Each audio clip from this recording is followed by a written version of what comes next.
Valuable lessons from Ramayana. The Ramayana is held as an authoritative document on devotion. It contains several valuable lessons for mankind.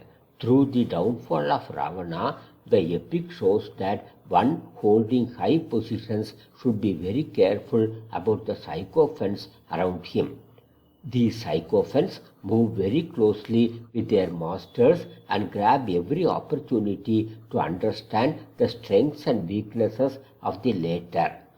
Ultimately, they win the confidence of their bosses and encourage them to commit sins.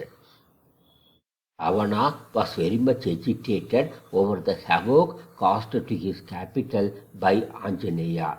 He called for a meeting of all concerned to chalk out the future course of action. Almost all his subordinates and his kith and kin, instead of advising him to return Sri Sita, asked him not to surrender to Sri Rama. Only his brother Vibhishana advised him not to antagonize Sri Rama. Even after knowing fully well that Ravana would not like it, Vibhishana chose to speak out the truth. He did not like Ravana defying the superior force and wanted to project the power of chastity.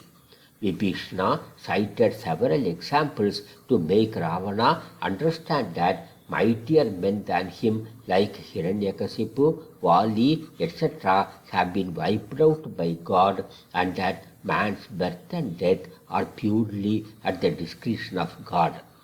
But Ravana was in no mood to listen to him. He followed the ill advice tendered by his sycophants and met with his end. Ramayana also stresses the importance of practicing truthfulness in everyday life. There are moving episodes in the epic which convey the message that men of virtue prize truth more than anything else in this world. Despite the very heavy price they may have to pay to fulfill it, these people will not go back on their word. They would prefer sufferings to become untrue to themselves. Dasharatha was one such shining example. On one fateful night, the guileless emperor, swearing in the name of Sri Rama, promised to Kaigeyi that he will fulfill her wish, whatever it is. When she extracted from him the two boons that her son Bharata should ascend the throne and that Sri Rama should go to the forests, Dasharatha was helpless. He could have easily ignored her most unjust demand and gone ahead with the coronation of Sri Rama. But he could not go back on his promise. The old king suffered intense agony when his dear son was separated from him. He died consequently, all for the sake of honoring his word. The epic shows that the familiar adage, man proposes but God disposes, is true not only for mortals but even for the God incarnate.